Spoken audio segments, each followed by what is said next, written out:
Saludos, saludos, muchas bendiciones a todos los que están conectándose o los que estarán entrando, verán luego esto en diferido.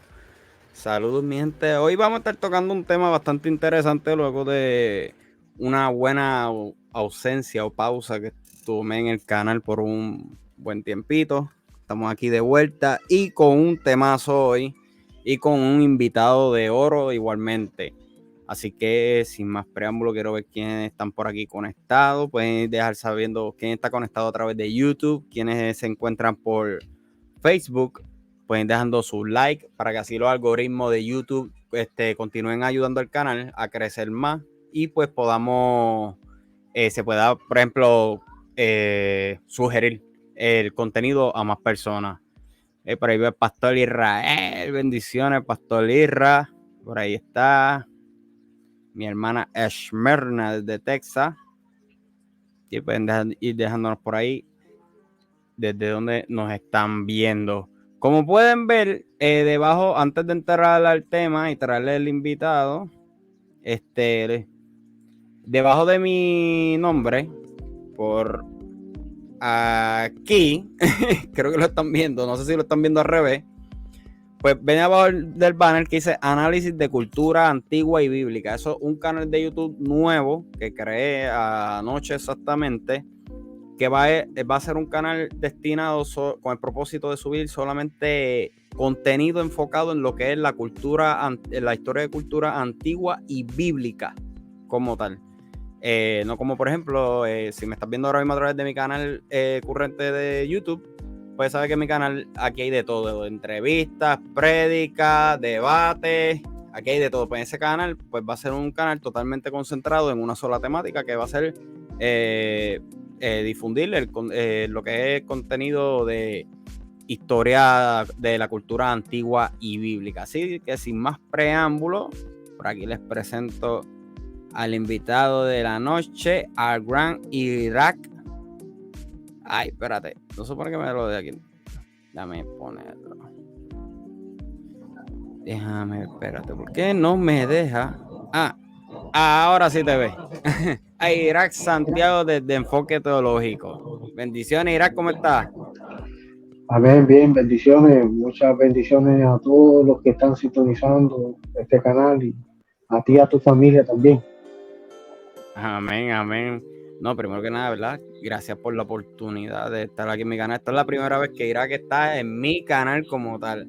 Hemos compartido en otros canales, algunos paneles de discusión. Cuando digo discusión no es querernos matarnos, sino dialogando ciertos temas, así como vamos a hacer hoy, pero nunca a través del mío como tal. ¿Por qué será? Nunca a través del mío, desde los demás muchachos sí, pero a través del mío no. Pero está Bueno, bien, estamos creo. aquí, ¿verdad? Para Así apoyar los es. canales, para eso estamos, para apoyarlos. Así mismo es, así mismo es. Así que, de verdad, Irak, para las personas que no te conocen, que te están viendo por primera vez, por lo menos a través de mi canal, ¿quién es Irak Santiago? ¿A qué te dedicas? Bueno, y a Santiago un jibarito mal hecho de allá de Aguas, Puerto Rico. No, ir a Santiago, pues, eh, soy un simple ser humano igual que todo hijo de vecino. Nací en la bella ciudad de Caguas, Puerto Rico, soy cagüeño, me crié en San Lorenzo y también me crié acá en West Palm Beach, Florida. De nacimiento, pues claro, puertorriqueño, estaba aquí en la Florida residiendo, soy ministro ordenado por ya 30 años, 20 años en el Ministerio Pastoral, eh, llevo 20 años también enseñando la Biblia. Este, He desarrollado ministerios, iglesias, hemos plantado ya 8 iglesias, hemos desarrollado un ministerio entero en la escuela, seminarios altos ministeriales. Um, y bueno, hemos cursado, hemos terminado una carrera, ¿verdad? Educativa y todavía seguimos estudiando. Y bueno, estamos aquí, ¿verdad? Para tratar de aportar algo a la audiencia, al pueblo cristiano, a ese mundo académico que está ahí, al mundo teológico que está ahí también, y para eso nosotros estamos. Si me preguntase, pues soy el hijo de Jorge Santiago y de Venancia González Roldán, y aparte de eso, sobre todas las cosas, un hijo de Dios. A eso sí puedo decir. Amén, amén. No, y un tremendo ser humano también puedo testificar, igual que parte de las personas que están ya conectadas, que conocemos a Irak. También él es pastor. Prontamente va a ser el autor. Bueno, ya eres autor porque ya escribiste el libro. Lo que falta es que se Sí, publique. ya he escrito 11 manuales de estudio y tengo 4 manuscritos escritos ya esperando en el momento adecuado para lanzarlo a una editorial o lo que sea. De los cuales por fe yo voy a prologar uno por lo menos. Okay, Por fe okay. yo voy a prologar por lo menos uno. Eso pelea con las editoriales. Por aquí tenemos, ¿verdad? Un saludito al pastor José Crespo que está por ahí diciendo esto va a estar Saludos. interesante. Así es. Que también, ¿verdad? Comparte con nosotros en el Seminario de Artes Ministeriales, del cual nos está hablando, ¿verdad? Irak, él es profesor también y decano del mismo y fundador del Seminario de Artes Ministeriales, y con el cual comparte tanto José como el pastor Israel que está por ahí, y mi hermana Esmirna también. Por aquí está Reinaldo Machaca, dice saludos, un gusto. Muchos saludos, Reinaldo. Así que vamos a estar entrando en un tema un poquito candente, no tanto, pero Irak siempre, como yo siempre digo, mira, Irak es una persona que él sabe pasarte por sala de operaciones y hacerte la cirugía con anestesia, no va a doler. Tranquilo. Antes de ir a la fuente, antes de ir a la palabra, ¿hay o no hay contradicciones en la genealogía? Bueno, si el lente humano, el lente crítico humano, cuando va a leer la genealogía de Jesús, sí va a encontrar unas discrepancias en cuanto a la genealogía y los nombres que están allí. Sí lo va a encontrar. La situación es cómo puede encajar todas estas discrepancias que hay en las diferentes genealogías, por ejemplo, la que presenta Mateo, la que presenta Lucas, la que presenta Juan. O sea, ¿cómo es que puede encajar todas estas genealogías de una manera armoniosa? Ese es un dato bien importante. La situación que nosotros tenemos es dos textos que tenemos de base, que estamos aquí de base, y en base a esos dos textos que nosotros nos vamos a desarrollar en esta presentación. Sí. Correcto. Así que vamos por aquí. Quiero ir mostrando el primer texto. Empezamos por Jeremías, ¿verdad? Vamos a empezar con el texto que te di primero. ¿Cuál fue el texto que te di primero? Espérate, no, Fue creo que Samuel. fue Samuel, El Samuel. libro de Samuel, sí. Ok, El libro de Samuel está ahí. vamos a buscar. Ahí está el libro de Samuel. Te digo dos pasajes para que las personas en sus casas los puedan leer y los puedan analizar. Para que entonces, ¿cómo es que encajan las tecnologías? Esto fue algo que resultó, se ve muy pequeño, por lo menos aquí yo lo veo pequeño, pero Déjame ver si yo lo puedo agrandar. si tú lo puedes leer, por lo menos el segundo libro de Samuel, capítulo 7, versículo del 12 al 17. A ver, aquí si la gente lo puede ver. Ok, creo que aquí lo pueden ver mejor las personas. Okay, lo que sí quiero saber si me están, si me están escuchando, está bien. Ok, me dices del versículo 12 al 17. Ok, Segundo libro de Samuel, 7 del 12 al 17. ok, perfecto. Aquí como pueden ver, tengo tres versiones, que es la nueva versión internacional, la Reina Valera del 60 y la nueva Biblia de las Américas. Yo solamente voy a La, estar leyendo. ¿Ah? la nueva versión internacional. Ajá, exacto. Yo solamente voy a estar leyendo la nueva versión internacional y ustedes la versión que quieran. Dice, cuando tu vida llegue a su fin y vayas a descansar entre tus antepasados, yo pondré en el trono a uno de tus propios descendientes y afirmaré su reino. Será él quien destruya una casa en honor de mi nombre, y yo afirmaré el trono de su reino para siempre. Yo seré su padre y él será mi hijo. Así que cuando haga lo malo, lo castigaré con varas y azotes, como lo hará un padre. Sin embargo, no le negaré mi amor como se lo negué a Saúl, a quien abandoné para abrirte paso. Tu casa y tu reino durarán para siempre delante de mí. Tu trono quedará establecido para siempre. Ok, volvemos a... Y el 17, Natán, creo que habla de Natán. Natán le comunicó todo esto a David, tal como lo había recibido por revelación. Es un dato bien importante. Sí, estoy buscándolo aquí y... Ok, ahora sí. El 17 que dice, sí, dice, Natán comunicó todo esto a David tal como lo había recibido por revelación. Muy bien. Ahí podemos ver bien claro que Dios le promete a David. Está bien, Dios le promete a David que a través del linaje de Salomón, él siempre tendría un sucesor, ¿verdad? De su linaje en el trono. Eso es lo que dice, ¿verdad que sí? Ahora, yo te di otro texto que se encontraba en el profeta Jeremías 22:30. ¿Qué dice ese texto de Jeremías, capítulo 22, versículo 30? Si lo tienes ahí, lo puedes postear para que la audiencia lo pueda, ¿verdad?, leer contigo.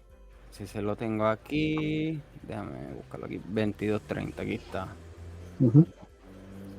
Ok, aquí tengo Jeremías 22:30, de igual forma lo tengo en 3 versiones, voy a leer solamente la internacional, que dice, así dice el Señor, anoten a este hombre como si fuera un hombre sin hijos, como alguien que fracasó en su vida, porque ninguno de sus descendientes logrará ocupar el trono de David, ni reinará de nuevo en Judá. Ok, muy bien. Ahí podemos ver que lo que le prometió a David, ahora aquí Jeremías dice, se acabó todo. Limpiarlo. O sea, en otras palabras, lo que se profetizó, el profeta Jeremías dice, hasta aquí se culminó todo, ya eso no se va a cumplir. Lo dice bien claro, porque ninguno de sus descendientes logrará ocupar el trono de David. En una profecía de Natán a David dice que pondría a un sucesor para siempre, ¿verdad? Sin embargo, dice que tu trono quedará establecido para siempre, le dice el profeta Natán a David. Pero ahora aparece otro profeta, que es Jeremías, y dice a este hombre, anoten a este hombre como si fuese un hombre sin hijos, como alguien que ha fracasado en la vida, porque ninguno de sus descendientes logrará el trono de David, ¿verdad que sí? Ni reinará de nuevo Judá. Bueno, sí, porque te está diciendo ahí, porque ninguno de sus descendientes logrará ocupar el trono de David, ni reinará de nuevo en Judá. Ahora, ¿cómo podría Dios cumplir con ambas promesas? Si en una dice que sí y en la otra dice que no. Entonces, esta pregunta me salió en una clase que yo tuve ayer en la universidad y me preguntaron esa pregunta basada en esos dos temas. Entonces, otra persona se levanta y dice, es que hay problemas con las genealogías.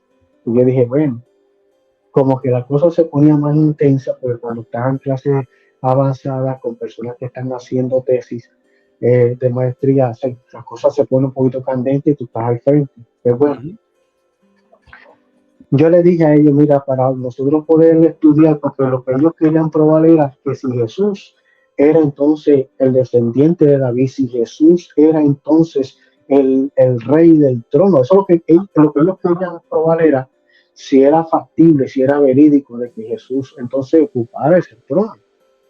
¿Me entiendes? Porque ya dicen Jeremías que se acabó todo.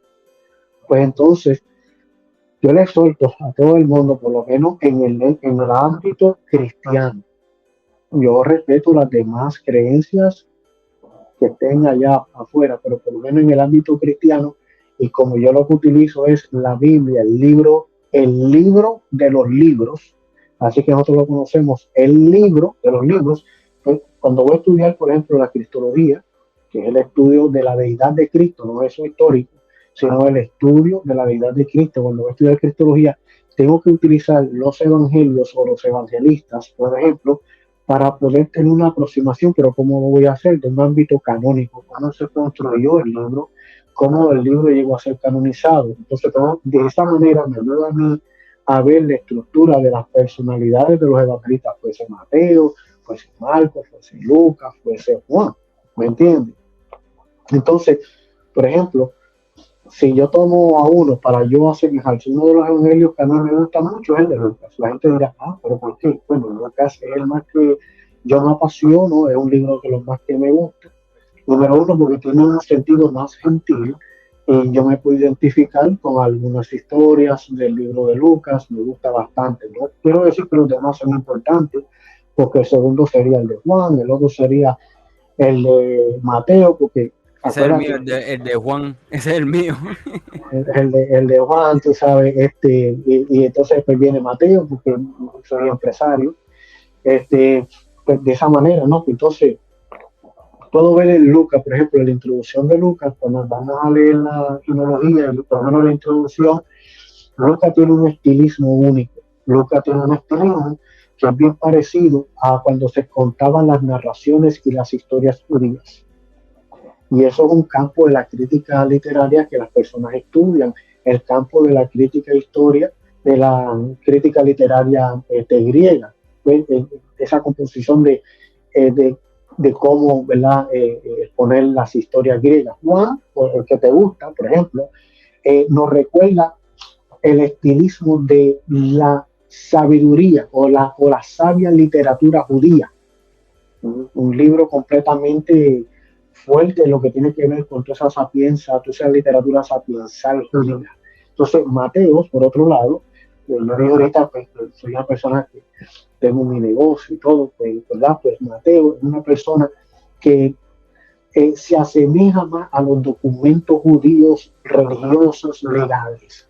¿Por qué a los documentos judíos legales? Bueno, se sabe, según el texto, según la narración, de que él era un recaudador de impuestos.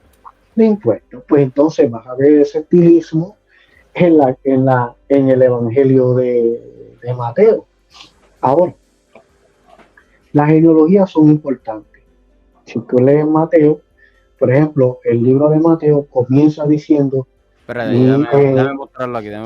Mateo es 1, ¿verdad? Ajá, Mateo capítulo 1. Déjame mostrarlo aquí para que puedan ¿Sí? verlo. Que aquí lo tengo. Ok, ahí lo pueden ver. Ajá, Mateo 1. Ahí lo tienen. Sí, muy bien. Registro genealógico de Jesús. Muy bien. Bueno, esa versión es que... Esa es la NBI. La NBI, registro.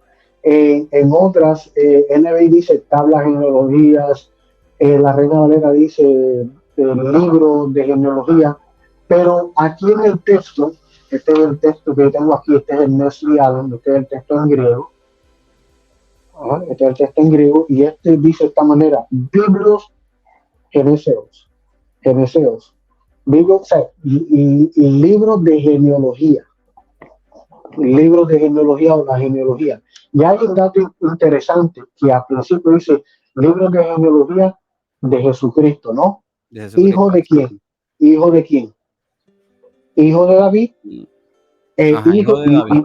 Hijo de David. ¿Quién fue primero? ¿David o Abraham? Abraham. ¿Y por qué pone a David primero? Ahí es donde entra la candente ahí. ¿Por qué David está primero? Exacto. Porque David está primero y no está Abraham. Él estudió. Ajá. No, sí, dime. Ok, ve el estilismo ahora aquí de Mateo. ¿Ves? Ahora, tenemos que acordar que esto era bien importante para los evangelistas. Ellos aprendieron esto también del Antiguo Testamento, de la Biblia hebrea. Por ejemplo, el Antiguo Testamento también inicia con registros geográficos, genealógicos, perdón, registros genealógicos, eh, y finaliza la Biblia hebrea de tu advertencia, termina con las crónicas. Y es un dato muy interesante porque el pueblo cristiano, cuando está leyendo las crónicas y los reyes, ¿qué es lo primero que hacen?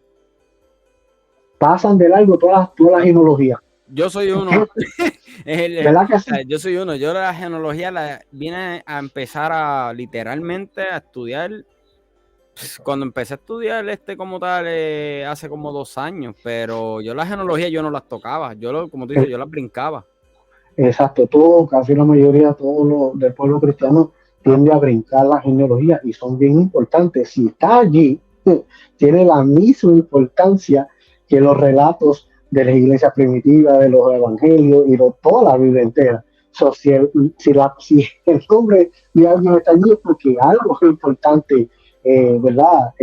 Tiene.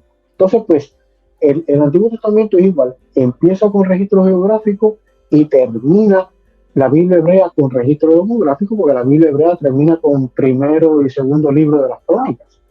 Si vemos en el libro de Génesis 6, vemos la historia de Noé. Y ahí en la historia de Noé comienza la genealogía. Ahí comienza, por ejemplo, en Génesis 10 que dice, esta es la historia de Sem, de Cam, de Jafet, hijos de Noé. Ahí comienza la historia genealógica, ¿no? Y así sucesivamente por todo el registro de la Biblia hebrea, porque era bien importante. O sea, ellos, era bien importante para ellos para llevar los registros. Vamos a hablar de eso ahora. Ahora, aquí en Mateo resulta algo significativo.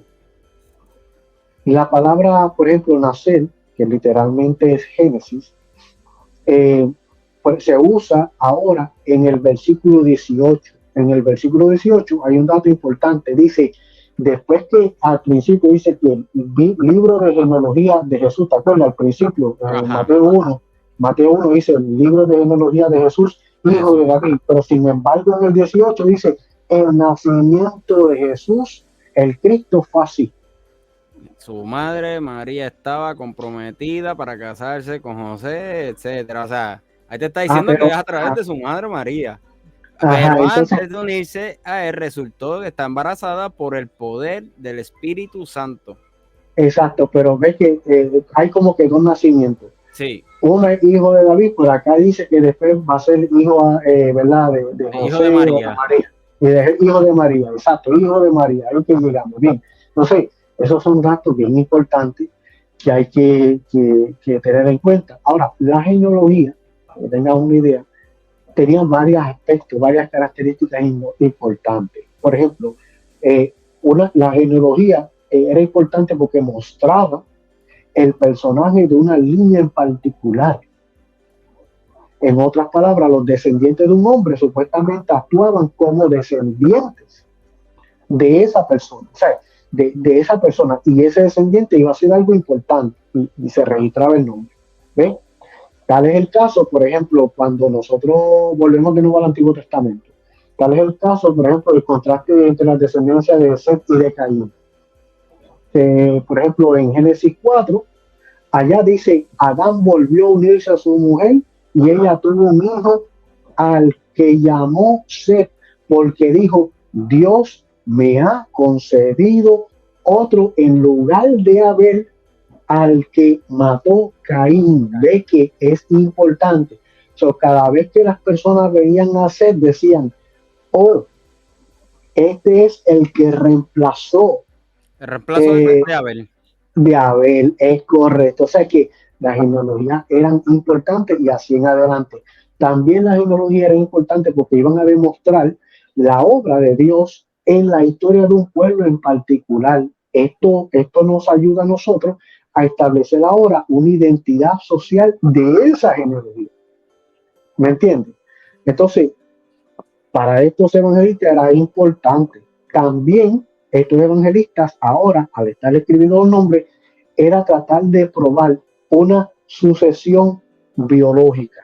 Ahora, de esta última, de la biológica, para ellos era importante por la sencilla razón, por las transacciones políticas y legales que habían en el momento. Entonces, ellos lo que querían era registrar todo. Cuando, por ejemplo, cuando se registraban transacciones, por ejemplo, las propiedades eran distribuidas de acuerdo a con la afiliación de familias en el Antiguo Testamento, el sacerdocio de Aarón. ¿Te acuerdas del sacerdocio de Aarón? Que hubo un problema eso en la época del Segundo Templo. Yo sé que tú has leído eso. Por ejemplo, el sacerdocio de Aarón demandaba una afiliación biológica. De hecho, en los días de Esdras, sacerdote, los sacerdotes que no podían comprobar su linaje y eran considerados como inmundos. Yo sé que tú has leído eso. Incluso creo que hasta los desterraban, si no me equivoco. Entonces, esto era de gran importancia después del cautiverio y la prevalencia de los matrimonios mixtos entre de las tribus que habían idólatras en aquel momento. Entonces, si Jesús iba a ser el heredero del rey David, del trono, si Jesús iba a ser nuestro sumo sacerdote, ¿cómo va a ser nuestro sumo sacerdote si ahora Jeremías dice que no se sentará nadie en el trono y ahora en el segundo templo no hay sacerdote? Exacto. Se fue la línea. Desaparecieron. Desaparecieron por arte de magia. Entonces, si tú vienes a ver en esos libros, por ejemplo, en el libro de Nehemías, mira, lo que es Nehemías 7 y lo que es Esdras 2, esa historia de Nehemías 7 del 61 en adelante y lo que es Esdras 2 del 59 en adelante, ese estilismo es casi igual. Incluso en el 62 dice muy bien claro que estaban buscando sus registros genealógicos de esa descendencia de sacerdotes. Esdras 2:59 dice Esdras capítulo 2 versículo 62. Esdras 2:62. Esdras 2:62 dice que estaban buscando sus registros genealógicos, pero como no los encontraron, fueron excluidos del sacerdocio. O sea, no había forma. So, ahora tenemos un doble problema. No va a haber sucesor al reinado de David y tampoco va a haber sacerdocio, porque el sacerdocio se acaba de romper. No existe más levitas de una manera genealógica. Por eso, para que tú veas porque cómo es que las genealogías eran importantes. ¿Ok? Aquí hablo que lo tiene detrás el 62. Sí. Dice, estos buscaron sus registros genealógicos, pero no lo encontraron. Fueron excluidos del sacerdocio al considerarlos impuros. Exactamente. No, y mira, y a ellos el gobernador les prohibió comer de los alimentos sagrados hasta que el sacerdote decidiera su destino por medio del Urim y el Turim. Uf. Exactamente, o sea, no había forma. Entonces, pues, por eso es que los registros nos van a ayudar mucho, los registros genealógicos, por eso es que los nombres bien importantes. Otra de las importancias era que una genealogía servía para mantener pura una tribu. ¿Te acuerdas del Deuteronomio? No se unen con gente de otras naciones. Sí. La ayudaba. Por ejemplo, para tener un registro del servicio militar, también ayudaba bastante. Por ejemplo, los impuestos y las ofrendas del templo allá en Moisés, por ejemplo, el libro de Números, era importante los registros de la genealogía para ver quién pagaba impuestos, quién no pagaba impuestos, de acuerdo con las líneas genealógicas. Por ejemplo, en el libro de Números 11, en el libro de Números capítulo 7, versículos 11 y 12, por lo menos el 12 dice que el primer día le tocó presentar sus ofrendas a Naasón, hijo de Che, porque, ¿me entiendes? Se turnaban según las líneas genealógicas, se turnaban. Las líneas genealógicas era bien importante. En el reinado de Judá, la dinastía davídica siempre confió en una línea directa de sucesión. Esto fue todavía más importante para relacionarse con el cumplimiento mesiánico. Porque ahí estamos hablando de los impuestos como...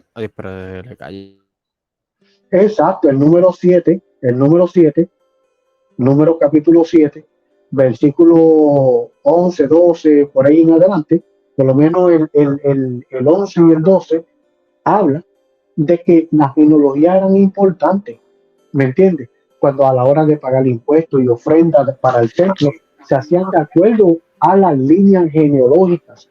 Por eso es que cuando usted ve nombres genealógicos en la escritura, es bien importante. Nota el dato, esto es bien importante. También con lo que estamos en tema aquí, por ejemplo, el reinado de Judá, la dinastía de David, era importante este registro para buscar la línea directa de ese sucesor de una manera mesiánica. Ahora entramos al mesianismo. Ahora que entramos al mesianismo. No es que nosotros como cristianos estamos cristianizando el Antiguo Testamento, no es que nosotros estamos cristianizando, es que estamos utilizando los evangelios, los evangelistas.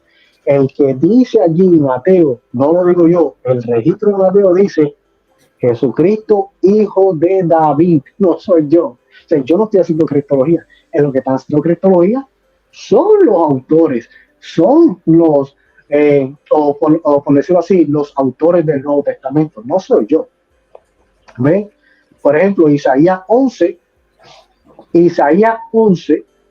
del 1 en adelante dice, del trono de Isaí brotará un retoño, un vástago, y ahí todo el mundo sabe. Y la gente dice que no, que eso no puede ser así posible. Bueno, pero es que los evangelistas lo ven de esa manera. Ahí tienes a Mateo. Dice, registro genealógico de Jesucristo, hijo de David. Exacto, porque están acatando al pacto. Están acatando a todas las promesas mesiánicas. Entonces, eso es algo sumamente importante. Ahora, mira algo clave. ¿Qué es lo que dice el 17? Ahí en ese texto que tú tienes ahí. 17. El 17. El 1.17. ¿Qué dice? Así que hubo en total 14 generaciones desde Abraham hasta David, 14 desde David hasta la deportación de Babilonia y 14 desde la deportación hasta el Cristo. ¿Por qué 14? ¿No te has pensado el por qué 14? De verdad que no. Bien. Eso lo vas a aprender en la escuela. En vez de contestármelo ahora. Mira, Mateo se las arregla con ese número de una treta, ¿no? De 14. Grupos de 14, porque cada grupo representativo era representativo de un periodo importante en la historia de Israel. Abraham, David y el exilio. Y ahora Mateo intenta demostrar que Jesús es el cumplimiento de toda la historia judía. Sí, él está haciendo como un compendio de todas las genealogías como tal en una. Él está compendiando prácticamente la genealogía en una. Exacto. Toda la genealogía en una. Lo que está intentando es tomar toda la historia judía y condensarla en su genealogía. El problema aquí es que, si tú cuentas bien, es que en el segundo grupo de nombre únicamente tiene 13 generaciones, no hay 14. Hay 14. Pero dice que son 14, ¿verdad? Uh-huh. Perdón, pero sin embargo, en el segundo hay 13 generaciones. ¿Se equivocó Mateo al contar? No se equivocó. Acuérdate que Mateo era un cobrador de impuestos profesional, sabía. Él no pudo haberse equivocado al contar la traza de una genealogía. Pero lo que confunde más todavía es que Mateo dejó fuera 4 nombres del versículo 9.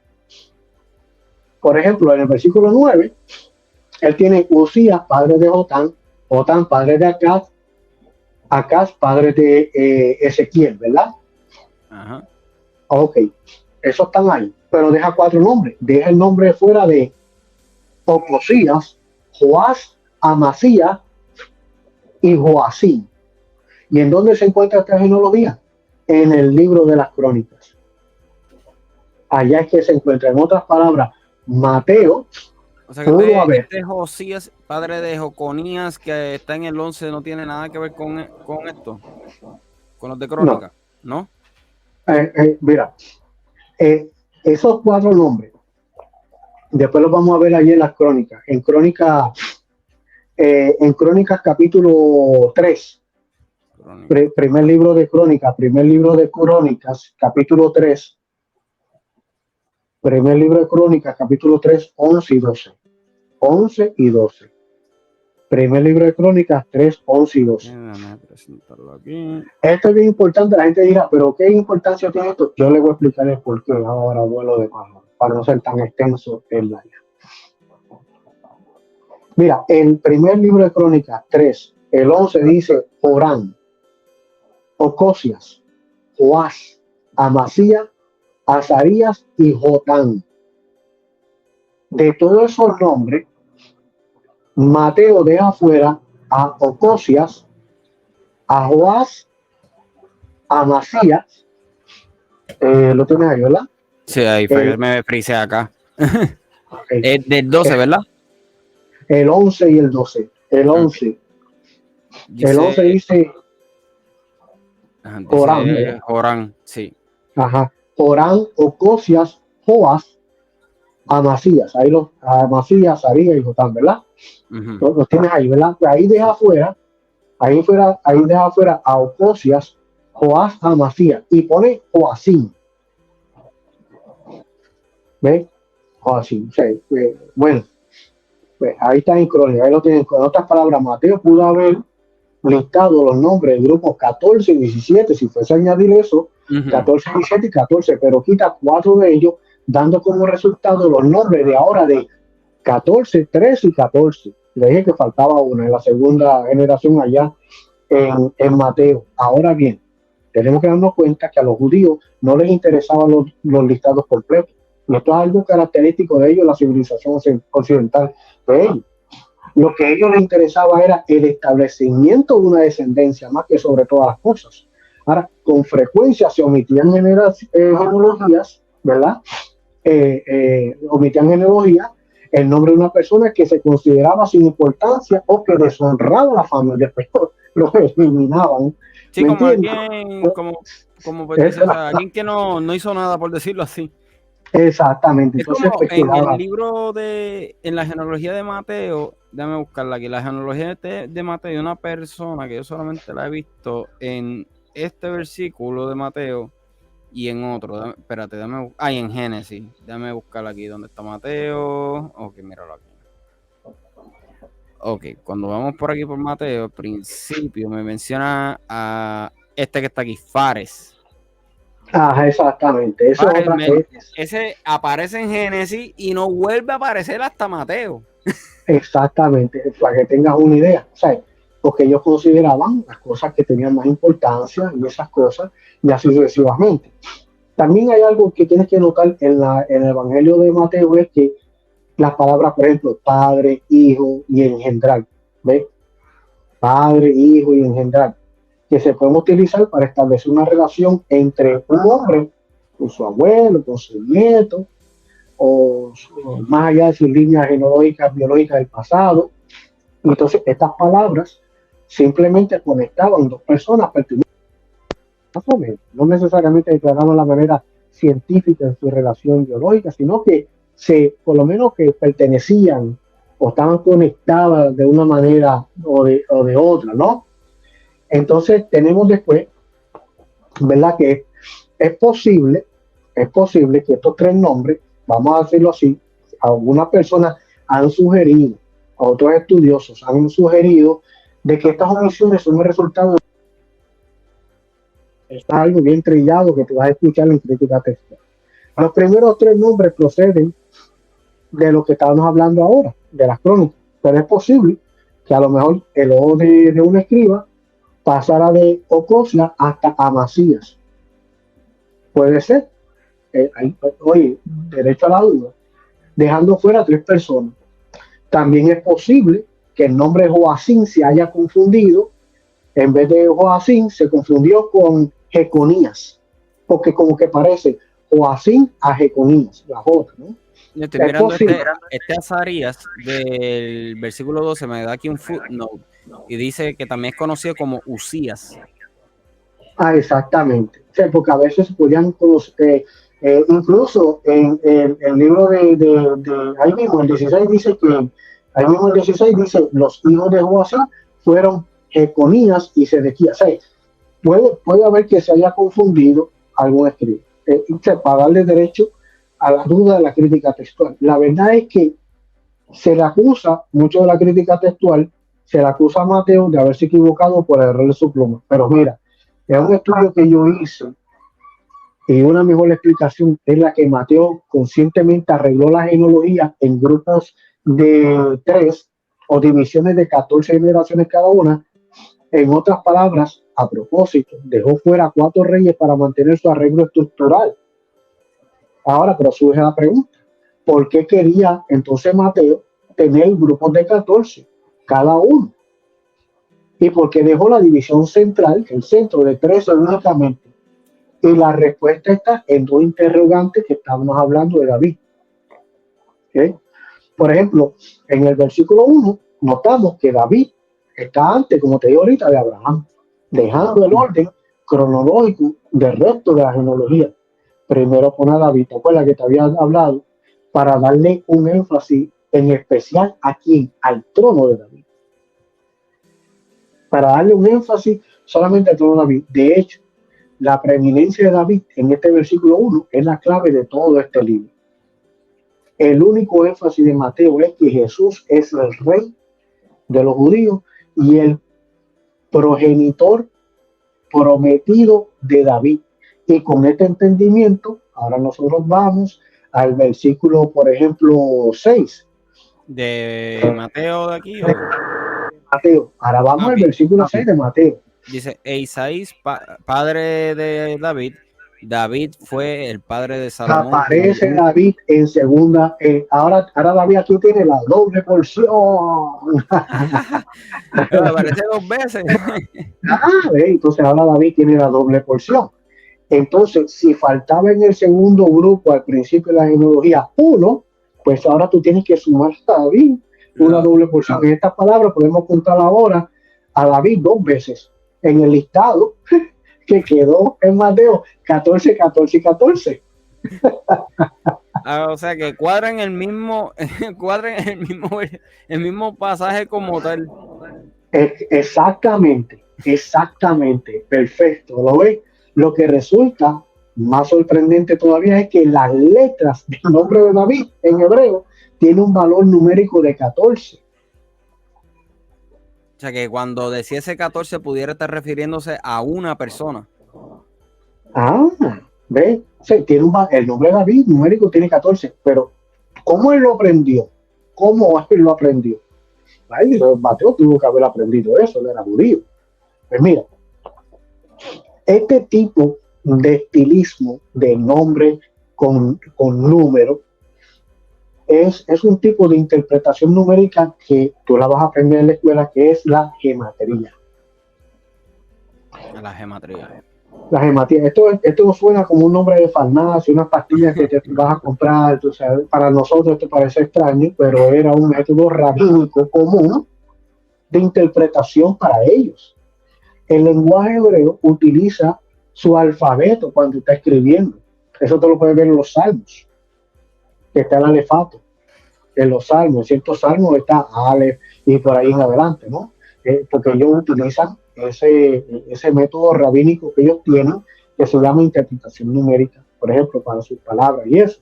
Es un sistema que ellos tienen numérico. Por lo tanto, los niños aprendían aritmética usando las letras de sus nombres, haciendo de este sistema numérico algo más común y mejor reconocido en su cultura. No como los puertorriqueños, ¿verdad? No, así, que se levantan por la mañana con el PlayStation. Oye, yo la iba a tirar yo. Pero bueno, Mateo, al igual que Lucas y Juan, ahora presenta sus libros con un estilo maravillosamente apropiado a su audiencia. Cada cual tiene su audiencia diferente. En otras características sorprendentes de la genealogía de Mateo es que incluye a las mujeres. Eso es algo bien sorprendente. Eso es algo altamente sorprendente, de que Mateo está mencionando a las mujeres en la genealogía. Pero oye, tampoco no es raro, porque en el mismo libro de Crónicas, allí hay mujeres también en la genealogía, por si acaso. Primer libro de las Crónicas, 1:32, dice: los hijos de Centura, la concubina de Abraham, fueron, y ahí están los libros de la genealogía de esa descendencia, de los hijos de Centura, que era una concubina de Abraham. O sea, se usaba. Sin embargo, se esperaba que fuesen ejemplares. O sea, si se utiliza el nombre de una dama, de una mujer judía, se tendrá que caracterizar de que fuese por lo menos persona ejemplar, una concubina. ¿Ves? No era común eso a veces incluir las mujeres, pero sin embargo se esperaba que fuesen ejemplares. Por ejemplo, el hecho de incluir estas mujeres resultaba simplemente escandaloso. Por ejemplo, en la genealogía de Jesús en Mateo, tú tienes a Tamar. Imagínate, Tamar, una mujer culpable de prostitución e incesto. Tienes a Rahab, era notariamente una ramera extranjera en la genealogía. Tienes a Ruth, que fue extranjera también. Y tienes, para llenar el vaso más todavía, tienes a Betsabé, que fue una adúltera y tal vez considerada una extranjera por haberse casado con Urías Eteo. Entonces, estas mujeres, escucha bien, no pertenecían al linaje del Mesías. No pertenecían al linaje del Mesías, pero están allí metidas. Ayer mismo yo estaba hablando con alguien de Rahab específicamente. Yo decía, Están Rahab no está ahí, pero está ahí. Entonces tenemos un problema. Entonces tenemos un problema. Le dicen a David, tu reinado será para siempre. Jeremías dice, se acabó todo. Esdras dice, no hay sacerdocio. No te vistas que no. Ahora tenemos mujeres extranjeras que no eran directamente del linaje. Tiene Jesús todas las de perder. Tiene todas las de perder. Si un judío si una persona de otra religión o algo me dice, te felicito, eres de nosotros. Bueno, la cosa es que tiene todas las de perder, pero hoy, vamos para allá ahora. Estas mujeres no pertenecían al linaje del Mesías. Sin embargo, se presentan como un recordatorio resplandeciente de la gloria de Dios y de la gracia del Señor. Para Dios todo es posible. Yo puedo ver en este linaje, de esta genealogía, de estos nombres que la gente le pasa por alto, puedo ver en las genealogías la gracia del Señor. Si yo fuese a predicar la gracia de Dios, uso las genealogías, uso los nombres, mira cómo lo estamos haciendo aquí. Puedo ver en esta genealogía la gracia de Dios en estas mujeres, que eran extranjeras, eran prostitutas, eran adúlteras, eran pecadoras, eran la escoria, era lo más malo que había, y Dios por su gracia las toma y las pone ahí.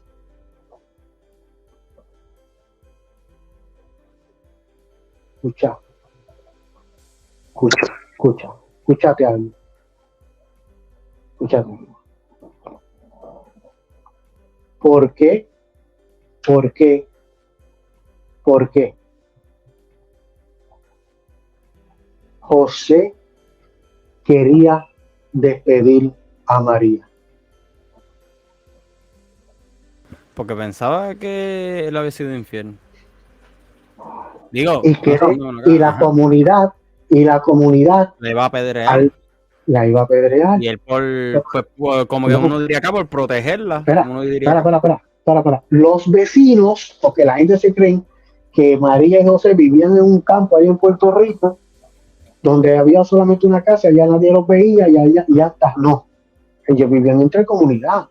O sea que si yo estoy comprometido con una persona y la persona de repente se va sale embarazada la noche a la mañana, me preguntan a mí, yo no sé. Porque entonces si yo estoy comprometido, dice, pero salió embarazada, esto fue una situación. No, oye, yo no sé nada de esto. Salió embarazada. No, porque fue el Espíritu Santo. ¿Cómo va a ser? Tuvieron que, eso fue un problema. El bochinche de vecinos, eso se arregló por toda Judea. Eso no vayan a pensar, no. Pues entonces, estas mujeres que están en la lista de genealogía en Mateo eran adúlteras, eran extranjeras, eran prostitutas, para denotar la gracia del Señor. Y en todo esto, la gracia del Señor se mete, el Espíritu Santo posa sobre María, nace el Mesías. nace Jesús. ¿Ve? Cuando, cuando María tuvo el problema de que fue acusada de haber sido embarazada, ella pudo haber sido, no fue del Espíritu Santo, pero no todo el mundo creía eso. No todo el mundo lo creía. Por eso es que José quería sacarla, alejarse de ella secretamente. Pero el Espíritu Santo, el ángel le dijo en sueños que no. Entonces, si María conocía las descendencias, yo estoy más que seguro que María pudo haber visto esa genealogía y ver que allí estaba Tamar, allí estaba Rahab, allí estaba Ruth, allí estaba Betsabé, y decía: a ustedes el pueblo la mal juzgó, pero ustedes fueron grandes matriarcas, al igual que yo, que toda la comunidad. Esa genealogía en María le daba a ella un sentido de vida, una esperanza para enfrentar los problemas de la vida. A lo mejor ella leer esa experiencia y esa genealogía pudo haber dicho: yo, a pesar de que las maltrataron, las maljuzgaron, ella se podía identificar y decir, ganarle fuerza a esa como ella. O a lo mejor, como nosotros cuando leemos la Biblia, que la Biblia nos ministra y nos habla, a lo mejor de esa manera María se sentía en la voz de esas mujeres diciéndole a ella: María, yo sé cómo tú te sientes, tranquila, todo va a estar bien. Sí, que a lo mejor ella recibe ese reconfort, como uno dice. Entonces, pero como tú dices, mira, aquí está mirando incluso, y lo dice clarito, mira, está Salmón, padre de Boz, cuya madre fue Rahab. Boz, padre de Obed, cuya madre fue Ruth. Obed, padre de Isaí, por ahí sigue hasta que llega a David. Pero si miramos más para arriba, ¿para dónde está? Que por dónde está Fares. Ay, se me fue. Está Tamar, está Betsabé, exactamente. Espérate, se me fue Tamar. Mírala aquí. Judá, padre de Fares, y Sera, cuya madre fue Tamar. Ajá, tú ves. Entonces ahí estamos hablando de cuatro damas que no estaban fáciles, ¿me entiendes? Sí, que no se puede decir que tiene una carta de presentación de oro. O sea, no tenía una carta de presentación de oro. Y esos nombres están allí para identificar a la mujer de que la gracia de Dios escoge a esas mujeres, y para decirle a las mujeres que a lo mejor han tenido algún problema en alguna situación: Dios está contigo. La misericordia y la gracia del Señor están contigo, y de ti Dios puede hacer grandes maravillas y sacar de tu matriz a los grandes líderes del mundo que ha venido por haber. ¿Me entiendes? Esas son cosas que a veces la gente no entiende de estudiar, por lo menos las genealogías, de una manera como la estamos haciendo aquí nosotros. ¿Ve? Entonces, por eso es que es bien importante también recordar que, por ejemplo, en el estilismo, la estructura, Mateo describe a María muy distinto a las demás. Cada una de las 5 mujeres dan a luz un hijo del linaje de David. Las primeras 4 utilizan una estructura idéntica de cuya es hija, ectex en griego. Pero sin embargo, con María cambia la estructura y dice de la cual, usa la expresión griega ex, ges, egénete, de la cual. Parece que Mateo hace a la ligera una aclaración en cuanto al nacimiento original de Jesús, para hacer la comparación. Ahora, el libro de Samuel y el libro de Jeremías, que en una le promete y en el otro como que parece como que no es, bien, ¿cómo se fueron? Dado que Jesús fue el hijo adoptivo de José, no hay linaje ahí, no hay linaje. No. Ahí iba yo a meterme ahora. Ok, dado que Jesús fue el hijo adoptivo de José, se constituye heredero legal al linaje de José y lo empata entonces al linaje del trono de David. Así como incluso en esos mismos tiempos se adoptaban, las familias adoptaban a X o Y personas y era parte del linaje, no se le excluía como que, ok, tengo 7 hijos, pero de los 7, uno es adoptado, o sea, realmente tengo 6. Exacto. No, eso no existía en esa época. Eso es bien importante cuando uno está en el seminario, cuando uno está en la universidad. Es importante tener esto en cuenta. Ahora podemos ver a José, a Jesús como hijo adoptivo de José legalmente. Y al adoptarlo legalmente se constituye parte del linaje.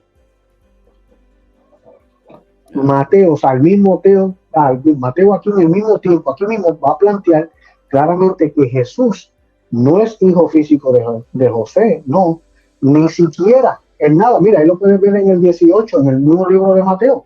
El nacimiento de Jesús fue el nacimiento de Jesús, el Cristo, el Mesías. Ahí está. Ahí está. Ahí está. Dice el 19, como José fue esposo, este era, y ahí está, que querían divorciarse en público, así, pero en el 18 dice, el nacimiento de Jesús, el Cristo, fue de esta manera. ¿Verdad? Su madre María estaba comprometida y así sucesivamente. ¿Ves? O sea, que no tiene nada que ver con José, pero tampoco, por ejemplo, en el 16, dice, y Jacobo, padre de José, que fue el esposo de María, de la cual nació Jesús, llamado el Cristo. Escucha bien, en Mateo 1.16, Mateo 1.16. Jacobo, y Jacobo, padre de José, que fue el esposo de María. No dice el padre de Jesús.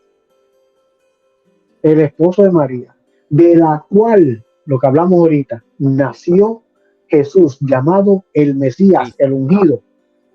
Acá en la internación dice el Cristo. El Cristo, el Mesías, el ungido o el Cristo es lo mismo. ¿Ven? Entonces, en los versículos del 2 al 16, hay un estilismo que Mateo utiliza, el verbo egénesen, que equivale a vino ser el padre de. Y ahí, si tú cuentas ahí 39 veces que dice, y vino ser el padre de, pero luego en el versículo 16 rompe el patrón con José y dice, del cual el esposo, o sea, el que fue esposo de María, de la cual nació Jesús. ¿Ves? Sí, que ya ahí se rompe eso, padre de fulano, padre de sultano, padre de mengano, padre de... Pero en el 16, en el 16 rompe el patrón cuando llega José, que de quien tan solamente se dice que fue el esposo de María. ¿Ves? De la cual, femenino, a ella. Mateo ahora de una manera muy sutil, pero clara, declara que Jesús fue el hijo adoptivo de José y heredero al trono de David. O sea que lo que pasó en la profecía de Samuel, y aunque se paró en Jeremías, al pararse en Jeremías y José ser legal directo del trono de David, al adoptar a Jesús, pasa por encima a la profecía de Jeremías y cumple con la profecía de Natán a David. Y ahora es establecido como heredero legal al trono de David. Ahora Jesús es heredero legal del trono de David y el hijo natural de María. Así que se cumplen ambos pasajes en cuestión, tanto como Segunda de Samuel y Jeremías 22:30. Esa es mi exposición. Si tú no me dices empatar eso así, diantre. Oye, verdaderamente, esto, hasta yo mismo voy a ver esto de nuevo porque verdaderamente es impresionante. Y en mi vida yo me hubiera imaginado buscar las 4 genealogías que faltan aquí en Crónica. Mira, fue a Fares. Yo sé que Fares estaba en Génesis, porque como te dije, hace como 2 años fue que empecé a estudiar la genealogía, y no fue porque quise tampoco, fue por una clase. Y en una estamos estudiando las genealogías y los personajes, y en una yo choco con Fares, en Génesis. Yo me quedo como que, ¿quién es Fares? Y compo a buscar, y en ningún texto me aparecía hasta que me salió acá en la genealogía de Jesús. O sea, una persona que me sale esas 2 veces. Eso es para que tengan una idea que tan importante son las genealogías. Vuelvo de nuevo. humanamente. Jesús fue hijo de María. Legalmente fue hijo de José y fundamentalmente fue hijo de Dios Y del linaje de David. y del linaje de David. Yeah. Así que hemos aprendido algo muy bueno en la genealogía, hasta predicamos aquí por la genealogía. No, Sacha, está bueno. A ver quiénes tengo por aquí. Tengo un par de comentarios, no los he ignorado, mi gente, que esto está buenísimo y no quiero interrumpir. Déjame dejar de compartir pantalla. Ok, tengo por aquí a Pastor José Crespo que nos dice: lo felicito por el video, el profe, le admiro mucho. Adelante, Yaniel, sigue, papá, con todo lo que Dios ponga en tus manos. Amén. Gracias, Pastor. Eso quiere Jorge decir que Berli. eso quiere decir que paró la transmisión y se fue a comer. No. Ah, espérate, José, tú dices, yo pensé que decía yo.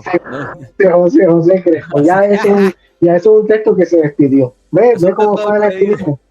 ¿Ves cómo son los estilismos de la gramática? ¿Lo ves? Va cambiando la evolución del lenguaje. Ahí. ya no nos vemos, ahora es que Dios los use. Ahí está, ¿lo ves? Ahí está Jorge Berli Saludos, Jorge del Berli. canal Origen de la Historia y Exégesis de la Biblia. Dice saludos. A ver, mi hermana dice, y ahora es que estoy fijando en la genealogía. No sabía la importancia de ellas hasta ahora. Lo que estabas diciendo. ¿No? Y como te digo, yo no vine a saber la importancia hasta que me tocó ese estudio de Fare y ahí fue que yo empecé a empatar, que incluso fue como que bueno por el hecho de que le encontré la importancia a la genealogía, malo por un lado porque como yo estaba de forma autodidacta, pues al comenzar a ver ciertos nombres de personajes que no vienen a aparecer hasta más adelante, por ejemplo, personas que están en genealogías de Génesis y no vienen a salir hasta Reyes, pues ahí como que choqué un poco, pero luego tomando algunos cursitos, personas que me estaban ayudando también a comprender este tipo de empate así, pero que nunca lo había visto. Ahí fue que, en pocas palabras, pude salir de esa crisis que yo decía, pero ¿qué hace fulano aquí si él no viene a salir hasta allá? Perfecto. Por ahí está Saulito, dice saludos. Oh, Omar. Saludará y discípulo Yaniel, así es, discípulo. Andrés de Torreguilla. Andrés, ese es mi hermano. El Andrés. Dice por aquí Omar.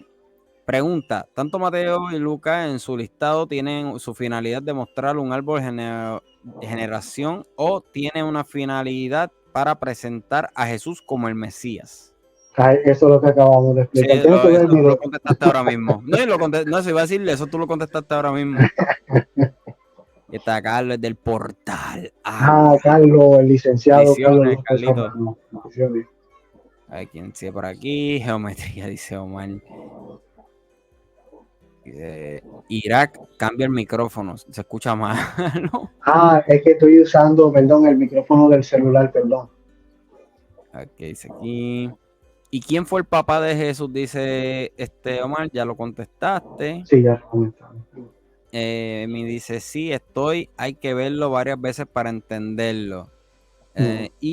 Pero está súper interesante, sí, está sumamente interesante y sí, hay que verlo varias veces para no poder comprender y aprender a hacer esto. Ahora, antes de culminar, ¿verdad? Quisiera saber si hay algún tipo de literatura que recomiendes para personas que les interese, ¿verdad? Indagar más en lo que es el tema tanto de la genealogía como del mismo Jesús, o sea, la misma genealogía, perdóname, de Jesucristo. Sí, bueno, yo mayormente he leído muchos libros de teología, eso sí. Yo tengo el libro, por ejemplo, libros de teología de Wayne Grudem, de Francisco La Cueva. Yo leo muchos libros que tienen que ver con teología. Y a pesar de esto, yo voy directamente aquí a este libro. El griego, sí.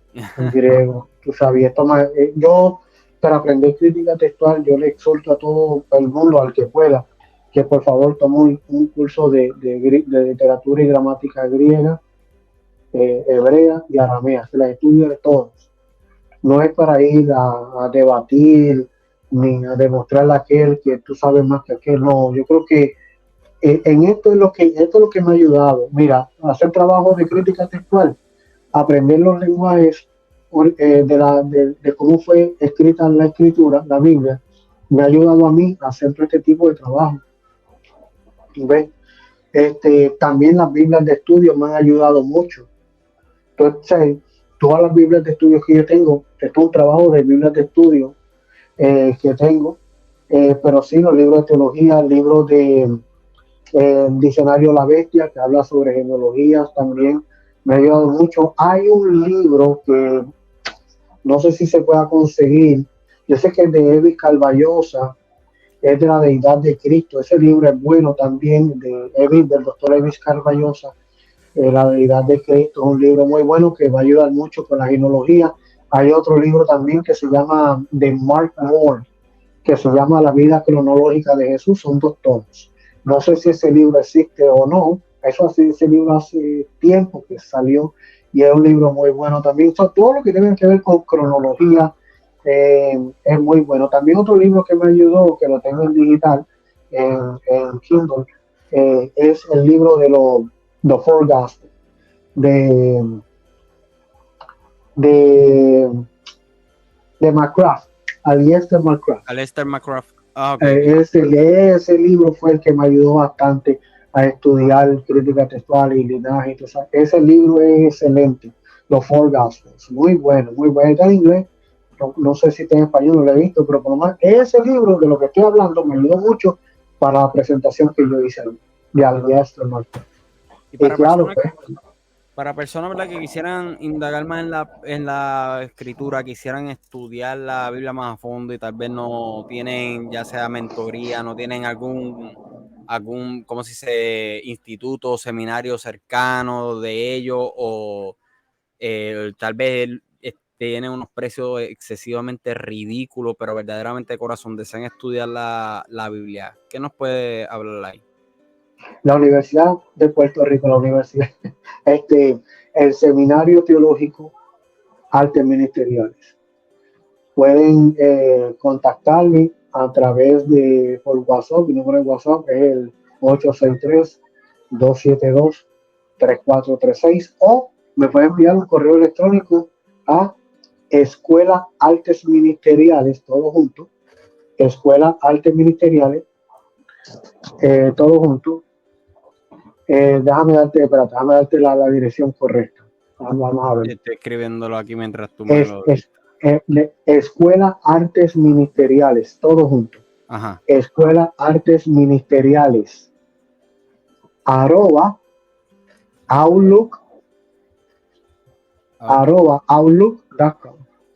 Y ahí me pueden escribir y ahí entonces nosotros pues, le estaremos dándole más información del Seminario Teológico Artes Ministeriales. Y nuestro enfoque es la educación cristiana y la investigación de las ciencias teológicas. Y ese es nuestro enfoque en la escuela. Y ahí pueden, ¿verdad?, aprender. De este semestre muchas personas se han añadido al grupo porque quieren aprender crítica textual desde esta composición, y eso es lo que vamos a hacer. Esto solamente es un preámbulo. Lo que yo hice hoy fue un preámbulo de lo que ustedes van a enfrentar en el primer semestre y el segundo semestre de este año que viene escolar, ¿verdad? Son 2 años, y en 2 años yo creo que nosotros podemos hacer un buen trabajo, por lo menos que sepan exponer por lo menos un texto, y yo voy a estar contento. Por eso yo voy a estar tranquilo. Se lo hice por mí. Entonces, mira, aquí Omar suplica, antes de que nos vayamos, una última pregunta. ¿Se puede investigar cuáles eran los apellidos, tanto maternos como paternos, que utilizó Jesús? Los apellidos, no me atrevo, apellidos así legalmente, no, por lo menos no puedo decir, no sé, tú sabes, a lo mejor pueden decir, no sé, Jesús Emanuel, o no sé por qué llamaban Emanuel, no sé si era Jesús Emanuel, apellido así como tal, no sé, a veces decían, ponían nombres, por ejemplo, los nombres por ejemplo, María Magdalena, no que su apellido era Magdalena, sino que era de Magdala. Exactamente. Tú como sabes, Pablo, que le ponían Pablo de Tarso, no es que él era la ese era el sitio que él vivía. Exactamente, y así para identificarlos, ¿ves? Pero registros así, No, yo creo que, digo que yo recuerde, incluso lo acaban de escribir en los comentarios, pero que yo recuerde para esa época no habían apellido. No, Mm, pues, pero por lo menos se identificaban según el pueblo de origen. Pudo haber sido, exacto. eso Según sí, el, pero que según lo que yo tengo en el texto, que decían Emanuel, otros Jesús de decían que Nazaret. era Jesús de Nazaret, exacto, Jesús de Nazaret, Exacto, de Jesús de Nazaret. Nazaret, exacto, y bueno, decían el Nazareno. Ah, el Inclusive Nazareno, eso. en la iglesia naciente se le decían la secta de los nazarenos, así era que así no eran cristianos, eran la secta de los nazarenos, o Eso los era del antes de camino. los del camino y los del libro era el otro, ¿verdad? Ah, Los del primero eran libro. los del camino y después la secta de los nazarenos y el cristianismo. Y después vienen los cristianos en la iglesia Oh, de Antioquía. Eso lo perfect, podemos ver en Hechos 10, 11, 13. 11, 11, Hechos 11. Sí. perfecto, perfecto. Así que, Bueno, verdaderamente gracias, Irak, ¿verdad? Por este tiempo que nos has dado aquí. Voy a poner la música de fúnebre, como dicen por ahí, para que ya mismo me tiren dos o tres.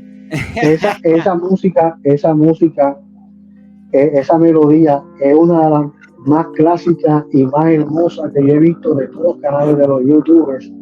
De verdad que felicito a Carlos López Serrano, al licenciado, por el escogimiento de esa, que no la cambien nunca, ni tú tampoco, porque se escucha clásica, No, de caché. yo le dije a Irak antes de empezar, oye, pues si no me gustan las otras, esta es la más gufía que se escucha. No, yo dije, espérate, estoy en Ágora.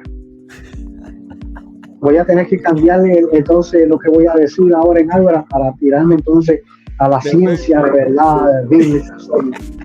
Entonces me tengo hablando que quitar, la gorra de pastor. la gorra de pastor y quedarme así. Ahora así como académico. No, Carlos, tú sabes que te mandaba un abrazo, licenciado. Bendiciones. Carlito, lo queremos mucho, lo queremos mucho. Sí, sí, oye, lo respetamos mucho. Así que, mi gente, ya saben, Pasen por el canal de Ágora. Sí, el portal Ágora, pasen por allí, ¿verdad? Un canal de ciencias bíblicas, se aprende mucho allí, se pasa claro. súper bien. Si pareces de la presión, no pases por allí. Pero sí, pues adelante. Allá que diste ciencias bíblicas y demás, me acuerdo, mi gente, dejé pineado en los comentarios de YouTube. Espérate, la cámara me confunde. Ok, aquí donde tiene mi nombre, que dice Yaniel Vega, abajo dice análisis de cultura antigua y bíblica. Esto fue un nombre que dio a luz ayer, o parió Irak ayer en una conversación, la cual yo le Ese decía, nombre es bueno. yo necesito cambiar el nombre de mi canal, porque tiene mi nombre como tal, pero como mi canal tiene tanto contenido variado de diferentes cosas, yo tengo un revoltillo en mi canal, no una sola temática. Así que decidí hacer un canal nuevo con este nombre, que va a llevar solamente este tipo de temática. Este video ahora mismo no se está transmitiendo ya, yo lo voy a subir después porque toma 24 horas en que YouTube me permita hacer un live a través del canal y todavía no las he cumplido para efectos de YouTube como tal. Pero pueden ir allá y se pueden ir suscribiendo porque todo el contenido va entonces a dirigirse a este canal. Este canal se mantiene así activo, solamente que este tipo de temática y demás se van a trabajar desde aquel canal directamente. O sea que para que vayan para allí, se suscriban, den like y va a decir Un libro muy importante para todos aquellos que les gusta estudiar el Nuevo Testamento, este libro. Este libro es muy bueno. Este libro. Espérate. Este libro es un libro muy bueno. Pero tú eres de la ganga. Entonces hay otro libro que le ayuda mucho y es mira, lectura pragmalingüística de la Biblia. Este son libros ya de crítica textual, de estructura de la gramática. Este libro ayuda mucho. Este otro libro es bueno. de Juan Chapa, sí. Este editorial sigue. Estos son libros mayormente de crítica textual, son los más que yo utilizo. Y este otro libro es bueno, métodos exegéticos, para los que quieran hacer este tipo de trabajo. Winware. De Verbo Divino. Este libro también es bueno. Y tengo varios y cientos de libros ahí. Está también bueno, es que aquel es más para el Antiguo Testamento, es de Juan Mayería Tellería. Sí, también. Pero ese ya más para el Antiguo Testamento como tal. Pero está el de Introducción al Nuevo Testamento de Douglas Moe y D.A. Carson. El número También. 27 de Clie también. Sí, esos libros. Bueno, pues déjame despedirme porque ya tengo otros compromisos, pero quiero decirle a la audiencia, muchas gracias por estar aquí. Este no era el tema que nosotros teníamos portado era el credo hace tiempo atrás. En el futuro hacemos un tema sobre el credo, cómo los credos nos ayudan. A ver, ¿de dónde viene? ¿De dónde viene el credo? ¿Qué es eso? Y cómo nos ayudan, credos y confesiones. Cómo nos ayudan a nosotros, a la iglesia local, ¿verdad? O a los ministerios. Pero bien, nada, todos los que están aquí, esperamos, ¿verdad?, que sigan hacia adelante, que la gracia y la misericordia del Señor siempre estén con ustedes. Este es su amigo y hermano Iván Santiago, aquí para ayudarle en todo lo que ustedes necesiten. Mi canal es Enfoque Teológico, pueden pasar por allí, suscríbanse al canal. Voy a empezar a seguir subiendo más contenido de más con la teología práctica. Mi canal solamente se va a enfocar a la teología práctica, y allí es que no es para debate, no es teología práctica. Y estamos aquí, ¿verdad?, aportando un granito de arena aquí al canal de nuestro hermano Daniel Vega, que está con nosotros en el seminario. Esperamos que esto sea de bendición. Así que bendiciones a todos. Amén, así que mi gente, nos vemos la próxima. Recuerden suscribirse, darle like, compartir y darse en un canal también y suscribirse al mismo. Nos vemos, compartan. Chao, chao.